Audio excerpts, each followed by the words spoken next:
I prefer to be liberated from government, not by government. I'm not sure how my president proposes to liberate me by increasing my taxes. Make no mistake, tariffs are taxes. The only people who will be hurt are, of course, you and I, the normal people who go about their lives and contribute value privately. Brussels will steal most of the value you create.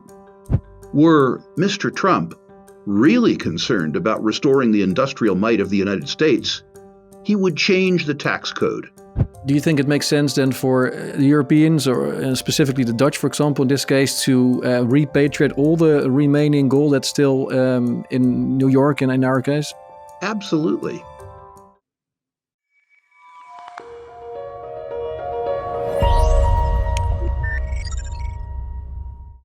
Hello, everybody. I'm Paul Buitink, and welcome to the Reinvent Money podcast, a podcast about money and power. Today, for the first time on the show, a legendary natural resource investor, Rick Rule of Rule Investment Media. We're going to talk about Liberation Day, whether Trump's strategy makes any sense, and what effects will be on gold, silver, and commodities. Hi, Rick. Welcome on the show. Paul, thank you. I think it's my first time on your show, so thank you for having me on. Yeah, it's your first time. I've been following you for many years already. But when my colleague Donald told me he's going to your investment symposium in July, I thought, okay, now's the time to reach out and have a chat with you. So thanks so much for that. A pleasure. You should come to the conference too. If not live, then via live stream. Join people from 33 countries around the world. Yeah, maybe I should do that. I'll also put a link in the show note for people to find more information about the investment conference. But maybe I will attend in person next year, and this year through live stream. Wonderful. Yeah, so it's been over a month since Liberation Day and the start of the tariff war. What is your assessment so far? Well, this will make us some enemies right off the bat. I prefer to be liberated from government, not by government.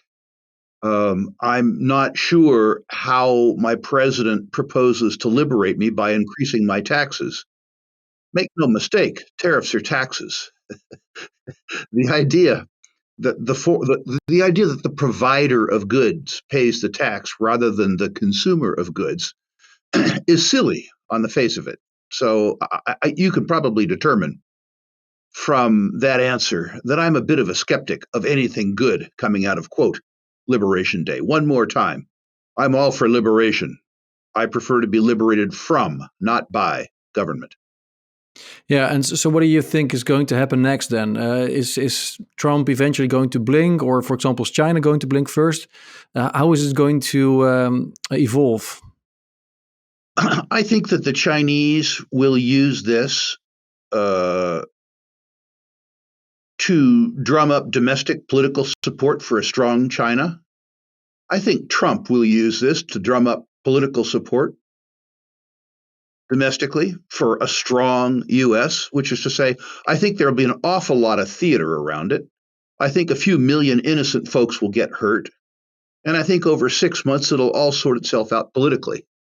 There will be lots of opportunity for obnoxious grandstanding by leaders like Xi and Trump to speak to their slaves about how they're defending them.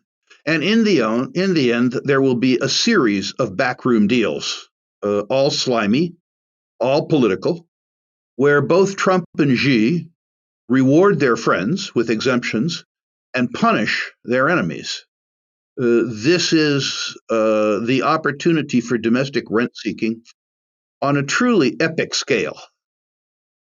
A lot of sound and fury, and in the end, a series of slimy political deals. One might, in terms of the outcome, if one is American, harken back to the brouhaha about NAFTA, the North American Free Trade Act. Paul, if you and I were going to enact a free trade agreement between ourselves, it could consist of a paragraph. There shall be no legal or financial or structural impediments between the buying and selling of goods and services between free people. Stop. Yeah, it's as simple as that. NAFTA was 3,600 pages. What could possibly be free about an agreement that takes 3,600 pages? to denote. The European economic community is even worse. There aren't 3,600 pages, there are millions of pages, and a tens of thousand person strong bureaucracy in Brussels. This latest move by Trump is a scheme to increase the idiocy of NAFTA and the European Economic Community by an order of magnitude. Yeah, and there will be a lot of damage if this continues for too long. Damage on the one hand, you have Chinese workers they will be laid off probably because of the export plummeting. But on the other hand, you would have American consumers paying more of being confronted with empty shelves. So it's who's going to blink first then? I don't know. Like you said, it will be resolved politically with slimy deals, and in the end, both suffer. Politically, a few guys will give $1 million to Trump's inauguration or to his birthday party or something like that. Other people will buy $100 million worth of some Trump coin or contribute to the re-election campaign. Chinese plutocrats will pledge a couple $1 billion to build a stadium in Xi's name. It'll work out the same way it always has. The only people who will be hurt are, of course, you and I, the normal people who go about their lives and contribute value privately. Will be forced to give up a larger proportion of the money that they honestly earned to people who didn't honestly earn it. Yeah.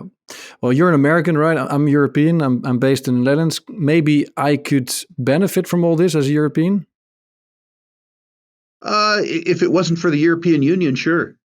If your own set of bureaucrats didn't exist, you could do fine. You could find some way to be an intermediary between China and the United States. To the extent you do that, however, Brussels will steal most of the value you create. Yeah, and is there something already for you noticeable in the US in terms of because so far CPI is going down a bit. Of course, I know you're very critical of the CPI and that actual inflation is much higher. Perhaps you can also elaborate on that a little bit. But is there already, because I see articles about empty shelves and stuff like that. What can you notice already as a result of this trade war? There's a definite economic slowdown. Look at the oil price. Uh, this decline in the oil price has nothing to do with an increase in oil production because there hasn't been an increase in oil production. This has everything to do with a decrease in demand, which is to say transportation demand. We are sliding into recession. That's what's happening. Now, I'm not sure that we can blame the entire recession on Mr. Trump. It's been a very long time since we had a recession. The economy may have needed a rest anyway. The economic dislocation between Republicans and Democrats is usually a good thing. All of the busybodies stay home so the economy can recover. In this set of circumstances, however, the political war has been accompanied by an economic slowdown. And I suspect that economic slowdown has everything to do with investors and business people's natural trepidation about a trade war, which makes everyone other than the protected elites poorer. This is not good stuff. There will be ways through it, make no mistake. But if you are a student of world history, in particular American history, you'll remember the last period of tariffs. That was the Smoot-Hawley Act in the late part of the decade of the 20s. It ushered in this little financial and social event called the Great Depression. The Great Depression, for those of you who aren't as old as me, ushered in another interesting event in human history. It was called World War II. Now, I don't want to be alarmist. I really don't. But when people look to history, if they believe that past is prologue, and they think about the track record of tariffs in modern times, the track record is truly, truly, truly ugly. Yeah, well, I'm a free trade guy too, just as you are. But I can also imagine or I can understand the argument that you perhaps would like to protect certain industries, especially strategic industries, food, chips, some of that. Is there a case to be made to have certain industries to return to the U.S. and how can you accomplish that without tariffs? Paul, let's say that your goal was to become a great basketball player. Would it suit that strategic goal if your opponents were not allowed to jump? No.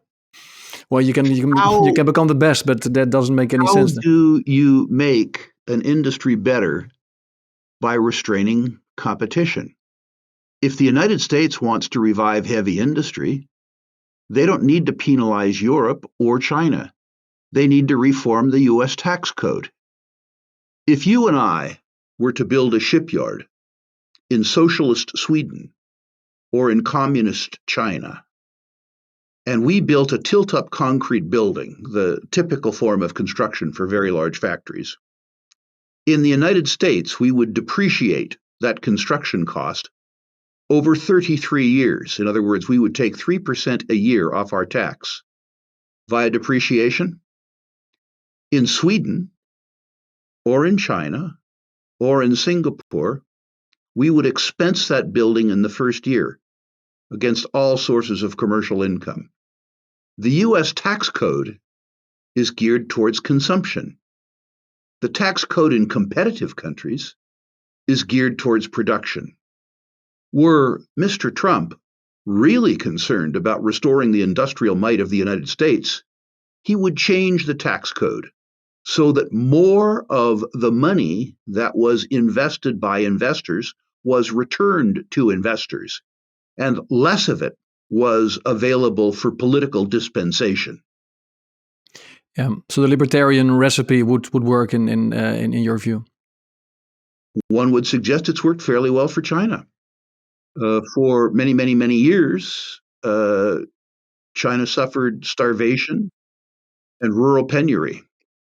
Deng Xiaoping saw how that worked and said, quote, "To be rich is glorious," which ushered in the greatest reduction of poverty in human history. All we need to do in the United States, and I'm not suggesting that we adapt the sort of fascist aspirations of the Chinese, but all we need to do in the United States is look at the period of industrialization in China and understand that the decentralization rather than the centralization of economic power is how you make the citizenry richer. And how would you then deal with the situation where, for example, Chinese car producers are subsidized and hence are able to sell their goods for lower prices, for example, in Europe, than domestic producers who then suffer and go under, and then you lose the technology and the knowledge? That's the common argument made, of course, to use import tariffs.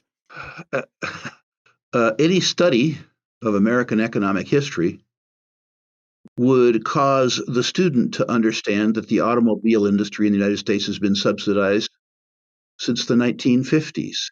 The idea that General Motors and Ford haven't been the recipients of billions of dollars of subsidy is a suggestion that the person who does the study cannot read. One classic example would be the bankruptcy of what I call General Motors, otherwise known as General Motors. In one of their many periods of economic difficulty, having wasted tens of billions of dollars of federal, state, and local subsidy, they needed to refinance their bonds. In that circumstance, because they couldn't refinance their bonds given their extraordinary unfunded pension liabilities, the auto workers union specifically subordinated their claims to the claims of the bondholders. When General Motors went bankrupt, General Motors and the union sought to obviate this specific subordination, and the U.S. bankruptcy court found that despite prior written guarantees, the claims of the pension holders, which they had contractually forsworn, were senior to the claims of other creditors. And we suggest that the Chinese might subsidize their automakers. Pity. Yeah. So everyone is doing that then, or at least the US has been doing that as well. But I understand. I also see it as if a certain country decides to subsidize industry, then the importing nation is basically getting a gift, right? So you just accept the fact that you can buy goods on the cheap and let them take the loss for it. You know, the best The best value in pickup trucks in the world, and you can see this in frontier markets, is the Toyota Hilux. It's a truly superb pickup truck, very, very, very reliable, which is why terrorist groups around the world mount their 50 millimeter machine guns on the back. It's not available in the United States. That pickup truck could be sold in the United States for $13,000 or $14,000. A competing pickup truck isn't available in the United States, but if it were, it would sell for $32,000 or $33,000. Explain to me how the American consumer has benefited from Yeah, the good lack point. of ability of the Toyota Hilux, the highest quality, lowest price pickup truck on the planet. Now, focus on the fact that the Chinese automakers have been investing much more heavily in automation than Toyota has, and think about what the next generation Chinese pickup truck will look like. And think about how the United States, if it doesn't become investment oriented rather than consumption oriented, will compete. The answer is that it won't. If the unit cost of an American pickup truck that has an automated Kleenex dispenser but doesn't run and sells for $50,000 is going to compete with the third generation Chinese pickup truck with crank up windows that sells for $10,000. Explain how that's going to work. The answer is it isn't. No, and also you see, of course, with all these tariffs, that companies are trying to find loopholes in order to evade certain tariffs. I saw that a lot of Chinese companies are already using Malaysia to wash the oranges away and to make use of the 10% Malaysia tariff instead of the 145% China tariff. And so it means just a lot of extra bureaucracy, people coming up with loopholes, and in the end, it makes life more expensive for the Western consumer. That's correct. Yeah. So, and what do you think of Powell's decision to not lower interest rates? I think that's a very good decision. I wish the Fed would leave the interest rate alone. You may know that I'm involved in the organization of a new bank called Battle Bank. And the consequence of that is that I've had a reasonable amount of dealings with low level people at the Fed. Contrary to my belief before I started the process, these are very high quality people. I'm very, very impressed with them.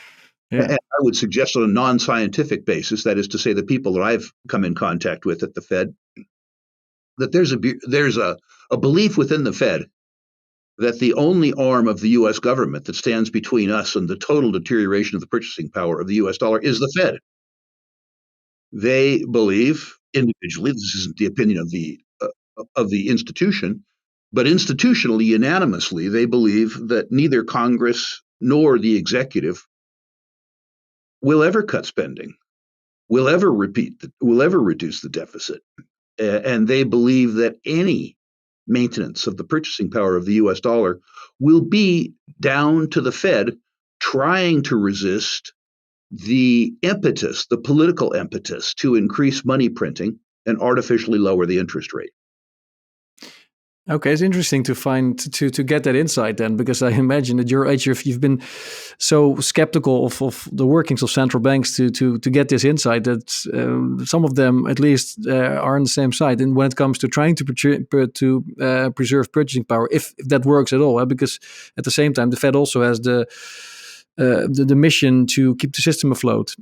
So that will be my follow-up question. If the deficits remain high and with the mountain of debt having to be refinanced the next few years, isn't the Fed forced to eventually facilitate and start QE again, despite some of their best intentions? Uh, that's their intention, and that's the market's belief of their role. You will remember that there are occasions when the market reasserts control. One time that happened was 1975. Uh, the inflation that we saw in the early part of the decade of the 1970s meant that the Fed gave a couple of treasury auctions where nobody came, Yeah. and the interest rate went up by itself. The Fed raised the interest rate after the fact. And by the way, that period where interest rates rose in 1975 was devastating on the bond market and devastating on the gold market. The gold price fell from $200 to $100 an ounce when that happened. Congress blinked. The Fed lost its nerve, artificially lowered the interest rate, which tanked everything with the sole exception of gold. Everybody knew all bets were off. Fast forward to, I guess it was 1992, the Clinton administration. Bill Clinton said if he died, he wanted to come back as the bond market because it was the most powerful entity in the world. There was something called the bond vigilantes, which looked at Mr. Clinton's, quote, investment program, progressive code for spending, and raised the interest rate irrespective of the Fed. Now, fast forward to 2025. The political forces and the Fed are doing whatever they can to jawbone the near-term interest rate lower, including buying the forward end of the curve. Despite that, the long end of the curve is going up. Yeah, they love control of that part of the What you're curve, starting right? to see is reality overwhelming politics. But they could take back control of that. Is there a way? I mean, of course, if the Fed starts QE again or stops QT and focuses on the long end of the curve, then they could try to control that part of the curve. Until Right? they can't. Until they can't. Remember that you can get away with printing for a little while, but if they gave a treasury auction, a long auction, and they couldn't sell the auction, they had to buy it, they'd get away with that once, although it would be ugly in the market. They'd get away with it twice. Maybe the third time. Yeah. I think the carnage that you would see on Wall Street, the carnage in particular that you would see in the long-term bond market. Remember, they're adding supply to a market that has no bid.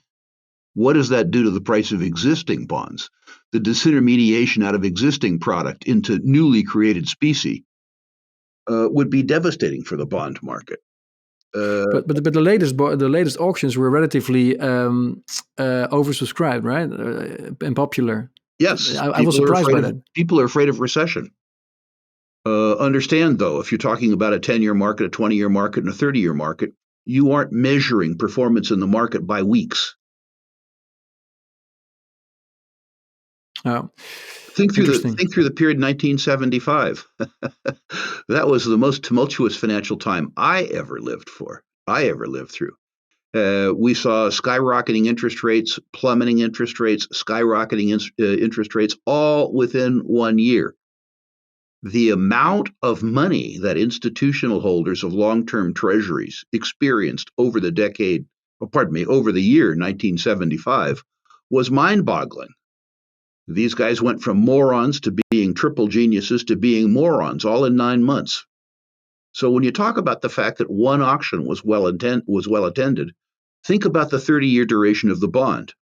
Think about the fiscal needs of the U.S. government. In fact, let's focus on that for a minute when you talk about the bond market. The on-balance sheet liabilities of the U.S. government, not federal, not state and local government, but just the federal government, exceed $36 trillion. So subtract from that $7 trillion, which is the Fed's own balance sheet, which is to say their holdings of their own paper. So there's a $29 trillion net number. And people are concerned about this, as they should be, because that number increases by $2 trillion a year. To put that in perspective, the gross income of the U.S. government before they spend money on anything is $5 trillion. Yet they're 29 trillion net upside down, and that number grows by $2 trillion a year. That puts one bond auction into its proper context, which is to say it's a sneeze in a windstorm. But it gets worse, Paul. It gets much worse. The net present value of unfunded government liabilities, promises, Medicare, Medicaid, Social Security, federal pensions, private guaranteed pensions, military pensions, that number, according to the U.S. Congressional Budget Office, exceeds $100 trillion. So the aggregate debt of the United States government, not state and local, the federal government, the aggregate debt is $130 trillion. The accretion of the net present value of unfunded liabilities, I know that's a big word, but suffer through it, also grows by $2 trillion a year. So every year, the U.S. taxpayer, the U.S. citizen, gets $4 trillion deeper in debt against gross federal income of $5 trillion a year. Would you lend money to a private borrower that had $130 trillion in obligations ahead of you, that had a $4 trillion annual deficit? Now, people said, but look at the assets of the U.S. government. Look at all the stuff they have. Good luck trying to foreclose. I'm a lender. Would I lend money to a creditor ill-disposed to pay me where that creditor had nuclear arms and a legal recourse to violence, extortion, and fraud? The answer is no. Now, 2 points to be made there. I agree, of course, with the numbers, and they don't add up. Like it's not sustainable. But at the same time, I've heard the argument about unfunded liabilities for 15 years now, and still Uncle Sam keeps on borrowing, and there's still apparently lenders to lend money. So, of course, if you now look at the most recent figures of the past few months or so, you see that unbalanced debt is also like skyrocketing. So it feels like there will be a point in time relatively soon where it sort of all comes down. But it seems also like they are able to prolong this whole game of musical chairs much longer than most analysts would have thought. 3 responses, but we'll start off with a Hemingway quote. How do you go broke? Slowly at first, then all of a sudden. Yeah. Citizens, taxpayers, beneficiaries don't want to confront reality. They, rather than searching for the truth, search for information that is comfortable to them. A 45-year-old doesn't want to believe that he or she will have to prepare for their own retirement because the money to sustain it won't be there. A person my age doesn't want to confront the guilt of having voted himself or herself a whole bunch of cool programs and forgot to pay for them. We don't want to believe that we're stealing from our children and grandchildren, which is, of course, what we're doing. And most people listening to this podcast, when they hear the phrase net present value of unfunded liabilities, begin to work on the crossword puzzle. Not my viewers. They don't want to deal with it till it becomes a problem. It's going to become a problem. Yeah. On the one side, you have narrative. It's always worked. On the other side, you have arithmetic. It can't work. Here's another piece of arithmetic. The Internal Revenue Service, who's paid to know these things, suggests that the private net worth of Americans is $141 trillion. That's what we're worth as individuals. The aggregate liabilities of the federal government are $130 trillion, leaving $11 trillion left over for private wants.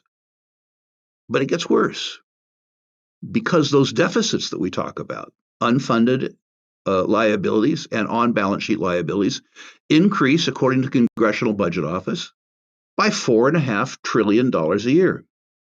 Now, we can fight about what might get cut and what might get kept, but we can't fight about the fact that unless you sell off vast amounts of federal property or you reduce the benefits, expected benefits dramatically, that math does not work. Yeah. How does it end? That's the interesting thing. That's the question, yeah. And how do you think it will end? Because I can imagine Trump is not going to cut benefits because he needs those voters, right? It's primarily his voter base, so he's not going to do anything about that. Trump has So what's proved through all his bankruptcies that he's not very good at math. What he's really, really, really good at is talking people into giving him money and then forgiving him for not giving it back. He's superb at that. But you run out of other people's money at some point in time. So what's going to happen? As you point out, the politics of saying to some old geezer like me, yes, you paid into Social Security all these years, but no, you're not going to get it, is too high. So we do a couple things. We fiddle around the edges. With Social Security, as an example, the first thing we do is we take away the cap. Right now, rich folks like me have their Social Security contributions capped at $160,000 in annual income because our benefits are capped too. So what they do, although it's theft, is we get rid of the cap because there aren't very many rich people. And there's a whole bunch of covetous people who think that rich people should pay more. So that'll happen. Then the second thing we do, going back to penalizing the same vilified group, the producers, is that despite the fact that we axe the cap and tax them on their whole income, we means test their benefit, which means that the group that pays into Social Security won't collect it. That'll happen too. The third thing that'll happen is we will raise the eligibility requirement. When Social Security was enacted, you were provided with poverty level subsistence at age 65. And the average life expectancy of an American male was 66 years. In other words, it sustained you poorly for 1 year. Now the eligibility requirement is down for anybody to 62 years, to some to 59 and a half years, and for some with disabilities, things like heroin addicts, deserving people, the eligibility can occur at age 30. Meanwhile, the average life expectancy of an American male is 80 years. So another thing that will happen is that we'll have to tighten disability exemptions and the age. But that won't be enough because we're not talking about Social Security in isolation. We're talking about Medicare. We're talking about Medicaid. We're talking about federal pensions. We're talking about military pensions. There is not enough money. So what we'll do there is what we did in the decade of the 1970s in the United States. According to the Office of Management and Budget in the United States, the purchasing power of the US dollars in absolute terms, not relative to the euro or the Swiss franc or the British pound, but in an absolute sense, the purchasing power of the US dollar declined by 75% in the period 1970 to 1980. So we will de facto devalue the US dollar, reduce its purchasing power in absolute terms. I don't think we'll reduce our purchasing power relative to the euro because I think the euro will devalue as fast as the dollar. Yeah, But it's a race to the bottom. What will happen is that the purchasing power obligation, the real obligation of that $100 trillion in off-balance sheet liabilities, will be reduced to $25 trillion. Meanwhile, the tax-based, indexed to inflation, will continue to rise. We did that in the decade of the 1970s. This isn't, by the way, the arithmetic rantings of a fat, bald, rich libertarian named Rick Rule. The numbers I gave you are the numbers from the Office of the Management and Budget. They say that the purchasing power of the US dollar declined by 70% in 10 years. And I believe in this circumstance passes prologue. But some of these measures that you just described, they will take years to be affected, right? And if I listen to Elon Musk, who's also worried about the dollar and U.S. finances, we don't have those years ahead of us. We need action faster in order to turn the tide, basically. Listen, we're going to get through this. We got through the decade of the 70s. Well, you didn't. You weren't born yet. But I got through the decade of the 70s, and I remember it as a, quote, interesting time. Interesting in the context of the Chinese curse, may you live in interesting times. We had social strife in the United States. I remember checking out universities to go to in 1969, and students had to wear gas masks to get to class in California campuses. We got through it, and we got through it fine, and we'll get through this. But there will be a reckoning. For all the bad things I tell you about, there's a whole bunch of good things. You rightly point out that we've gotten away with this foolishness for 30 years. How have we done it? Well, in the United States, we've done it because we're such an innovative culture that 5 or 6 really smart, pimply-faced young kids commandeer a garage in Sunnyvale, California, and out pops Google or out pops Apple. The social history of the United States is that our individual brilliance and tenacity overcomes our collective stupidity. And it'll happen again. Yeah, But certainly. getting from here to there is going to be a real challenge. We need Yeah. to re-educate a whole generation of Americans, yours. Yeah, it's going to be a rough ride, but you guys have the potential more so than us here in Europe, as long as we're still in the European Union straitjacket. And what about gold then? Because a lot of pundits in the alternative media talk about revaluing gold. Is that you see any benefit in that in order to shore up the finances of the US? If the U.S. government was actually going to use gold as collateral, then revaluing the gold would be good. But Paul, if you owned a U.S. 10-year treasury and they forgot to pay you, and you went to Fort Knox to collect your gold, believe me, you would not walk away with a bar. You would walk away in bars. Of what value is that gold as collateral if it's not collateral? Yeah, but the first question would then be if it's still there. But so what would your answer be on that question? I don't know. I think I'd like to find out. Not that it matters really, but according to the U.S. Constitution, that gold is mine. I'm a citizen. I'd like to know if that gold is there. I'd like to know, is it hypothecated? I believe it's there, actually. But the truth is, if it's mine and they tell me it's there, they tell me not to worry. Given all of the other truths they've told me, I'd like to know. I was a senior employee and the largest shareholder of a little outfit called Sprott. And if my memory serves me well, between gold and silver, we had a little bit, $16-17 billion worth. Nothing like the U.S. Treasury, but we audited it all the time. There are some very high quality audit procedures. The first thing you do is you send in a third party and they go 1 bar, 2 bar, 3 bar, 4 bar. This isn't very hard. And every now and then you take one of those bars and you drill it out around it and make sure that there's gold in it as opposed to tungsten. So it wouldn't be that hard for the U.S. government. It wouldn't cost that much money for the U.S. government to tell us, the people who the gold belongs to, that the gold is there and that it isn't hypothecated. The second part of your question, which is to say, what impact would it have if they revalued the gold? On credit markets, none. Because the debtor, the U.S. government, has aircraft carriers, aircraft, police, guns, bombs. How do you collect? Yeah. And that's also been implied in this whole Mar-a-Lago accord, right? Where the US just say, well, we're not going to pay back the whole amount, or we're going to resettle the debt, change the maturity, or perhaps withdraw our security umbrella. Do you think any of that is realistic? Are we going to see any kind of Mar-a-Lago treaty or deal with Trump? Yes.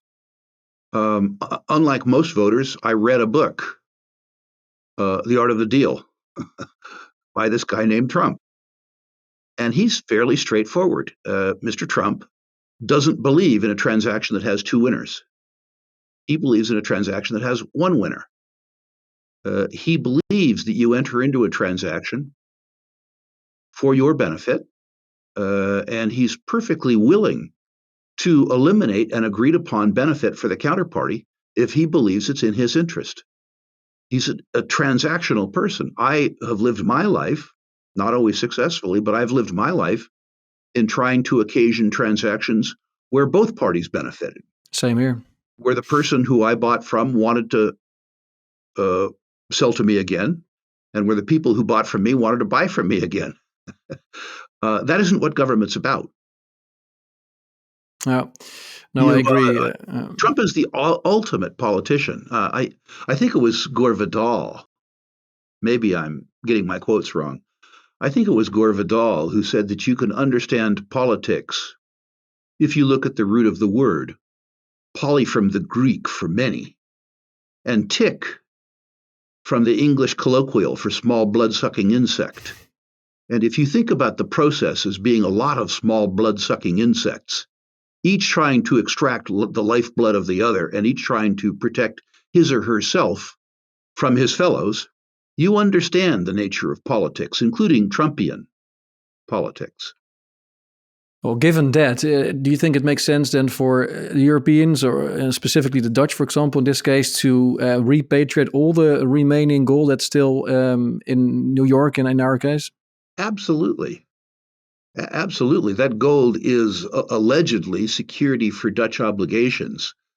The pile of euro dollars in Europe is substantial enough that the Dutch could hypothecate their gold at home for US dollars, which have a lower cost of capital than euros, without having that gold held hostage by another sovereign government. Well, according to the Dutch central bank, the gold is unencumbered, but you're saying it's being used already as we speak, in that sense, financially as a collateral or to underpin obligations.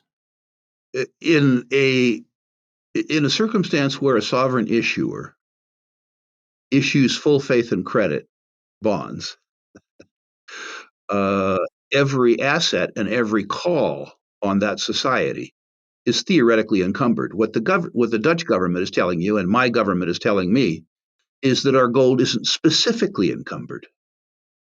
Right, but it's part of a general pool of collateral that any country Full faith and credit. basically. Yeah. Good point. And what about GLD? Does it, because we have I run a gold company myself, Holland Gold. It's successful here in Holland and Belgium. Sometimes people ask about EDFs like GLD. Do you think GLD is fully backed with gold, or should people be careful with those types of products? I think in the near term, that we are far enough away from a panic that holding GLD is fine. The articles of incorporation are a little scary because GLD is an ETF, meaning that its assets pinch and swell every day according to shareholder demand.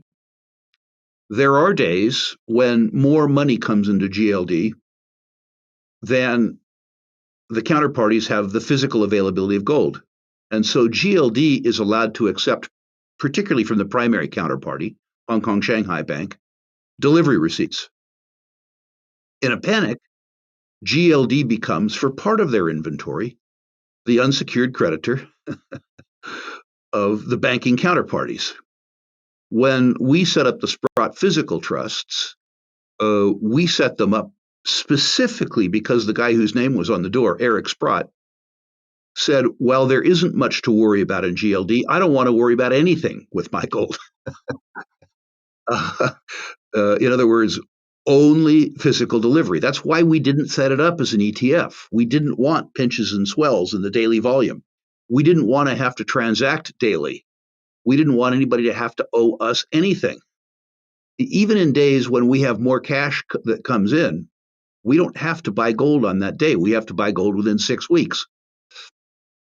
But my belief is, in the interim,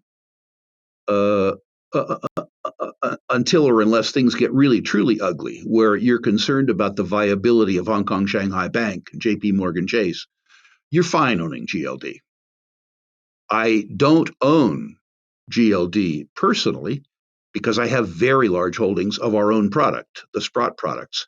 And there's enough liquidity on the New York Stock Exchange in the Sprott products that I don't have to own GLD, but I'm not particularly afraid of GLD. There is a whole class of investors and speculators, people who I know well, who are more paranoid than me and more paranoid than my former partner, Eric Sprott. These are people who say, if you can't hold it, you don't own it. And I have some sympathy with that. I shared that point of view when I was younger. I came to understand that there are risks there too. I label some of those people in the US midnight gardeners, buying physical gold and burying it in the backyard. The difficulty with that is if it becomes common knowledge, you tend to attract visitors whom you normally wouldn't invite over for breakfast. I've counteracted that myself by holding some physical in a bank vault. Well, more properly in a safe deposit box. I think, however, somebody holds gold or silver, that they need to do it. I'm less fussy about how they do it. You'll recall earlier in this discussion, Paul, that we talked about the decade of the 70s in the United States. And we talked about the devaluation of the purchasing power of the US dollar in the decade of the 70s by 75%. We didn't talk about the fact that the interest rate in the United States went up threefold. For holders of the long bond, the 20-year, the 30-year, a threefold increase in the interest rate equates to a 70% devaluation of the bond. That's truly ugly. During that same period of time, many of your listeners won't have lived through that or thought about it. The gold price ran 30-fold. Now, I'm not suggesting that the gold price runs 30-fold from here. It's already up 12 times since the year 2000.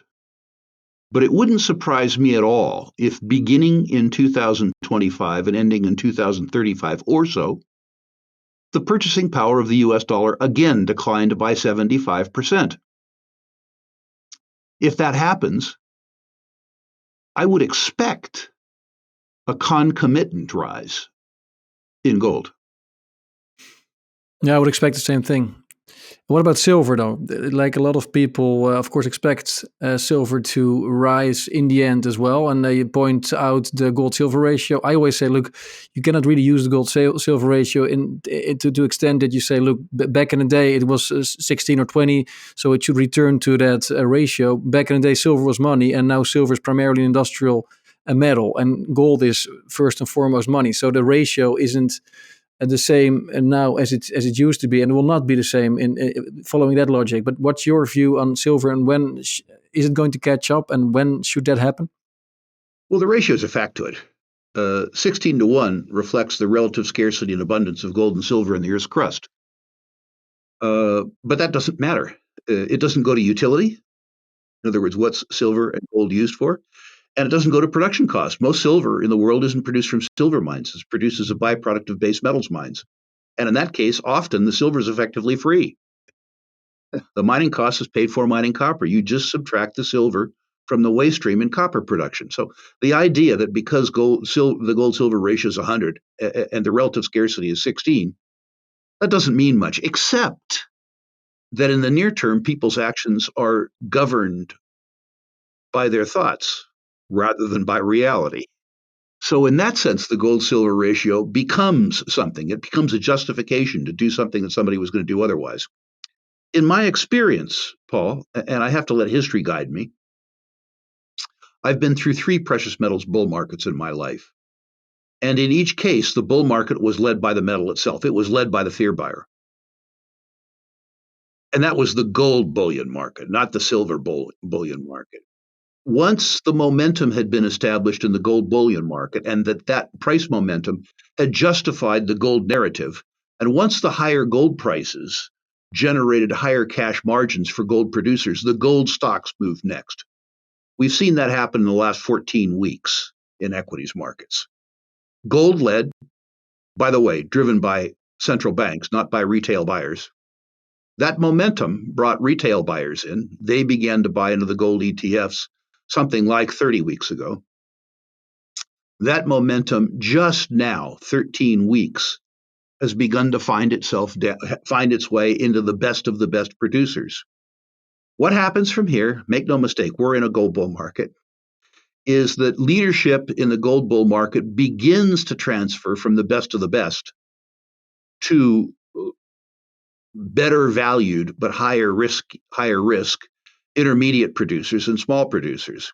At some point in time, when the momentum in the precious metals market attracts the generalist investor into the space, the generalist investor, for whatever reason, perhaps because of the lower unit cost, perhaps because of the reputation for volatility, particularly upside volatility, or perhaps for both, that investor puts part of his or her money into silver, not just gold. And leadership in the market changes from gold to silver. When silver moves, it moves later, but it moves further and it moves faster. And by the way, Paul, if past is prologue, you won't need some cranky old guy named Rick Rule to tell you that leadership has changed. That circumstance is, in my experience, profound and dramatic. Yeah, and can you put any time stamp on that when you expect that to happen? No, not a clue. No. Not a clue. And you know what? It doesn't actually matter. It matters to the speculator. People are always telling me, Rick, how can you own silver when you don't know what's going to move? Here's how I can own silver. 1970, the silver price was $1.40. 1981, it was $50. Let's say I'm 2 years late. Fast forward, 1990, the silver price is $4, $4.50. 1996, the price is $50. A 12-fold move. If I'm early 2 years at an 8% cost of funds or a 10% cost of funds, and what I'm looking at is a 10-fold move, people say when you're early, you're wrong. That's incorrect. If you catch a 10-fold move, if you're early, you're only a little bit less right. But the truth is that most people, well, let me rephrase it differently. Another great quote, Bernard Baruch. The only person who ever bought at the bottom and sold at the top was a liar. It didn't happen. True.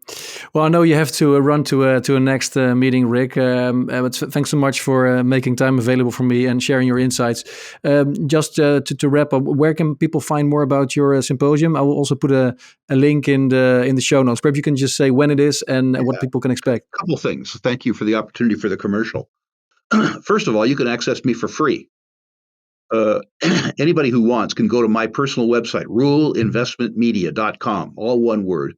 List your natural resource stocks, and I personally will rank them for free, 1 through 10, 1 being best, 10 being worst. Ruleinvestmentmedia.com, list your natural resource stocks. That's free. Given that it's free, there's an absolute money-back guarantee if you're not happy. But the symposium is what I really like to talk about. The symposium is 30 years old. This year it's being held in Boca Raton, Florida, July 7 through 11. But you don't have to come to Boca. You can watch it from the comfort and convenience of your own home via live stream. However you choose to attend it, we're going to give you 50 hours of programming in 4 days, more than you can absorb. So the tapes will be available to you for a full year, and you'll need them. Why will you need them? First of all, the big picture ideas, Paul, that you and I have been talking about today will be discussed at length, not with information that you would get from the Financial Times or the BBC or NBC, but rather by people who have lived in the pits. The information will come from the belly of the beast. David Stockman will talk about the U.S. budget from the belly of the beast. He's not a failed journalist. He ran the Office of the Management and Budget under Reagan, the first time that the Department of Government Efficiency failed. Nomi Prinz will talk about the structure of Wall Street, not as a failed journalist, but rather as somebody who is a partner at Goldman Sachs, again, from the belly of the beast. Daniela DiMartino Booth will talk about our friends at the Fed, because she was a Fed researcher. Jim Rickards will talk about this corrupt nature of the relationship between Wall Street and Washington, because he was general counsel of long-term capital management, whose failure almost brought down Wall Street. After we've talked to you about the way the world is, not the way the big thinkers want it to be, we'll bring you analysts and portfolio managers who've been in the front line of precious metals and natural resource investing for 40 years, telling you how money is actually made in these markets. Every public company exhibitor at this conference is physically owned in the accounts of the conference sponsors. At every other conference on the planet, The qualification to be an exhibitor is a check that cashes. They're regarded as advertisers. We regard them as content. We'll have a group of people who have built multi-billion-dollar natural resource companies from scratch, telling you how they did it and how it made them better investors. All of this allows me to say to your listeners, if you attend my conference, either live in Boca Raton or via live stream at home, and you feel for any reason that I haven't earned the fee I charged you to attend the conference, I'll refund your money. The financial risk associated with attending my conference is zero. There is no other investment conference. In fact, there is no other educational program I know of on the planet that has a solid gold money back guarantee. Yeah, sounds good, man. I wish I could join this year, but I'll check the live stream and sign up for that. And maybe next year I can come in person. Since you've been doing it for 30 years, I assume next year will be another event. Live stream is wonderful. Paul, the other thing is, if you're going to do this, and I hope you do, we have interviewed every single exhibitor, and we are interviewing every speaker before the conference. All of that is available on the Rural Media YouTube channel or at the Rural Classroom. The reason I say this is you only have 50 hours at the conference. If you've prepared yourself before the conference, and this is all free, you don't even have to go to the conference to access all these recordings. But if you're going to go to the conference, prepare yourself so that you can use the 50 hours at the conference to your best advantage. Yeah, get the most out of it. And then after the conference, the recordings will be available for a year. And there will be discussion groups open to all attendees for a year about the conference at the Rural Classroom. You can compare notes with 2,000 other people who took notes. This is not just a 4-day event.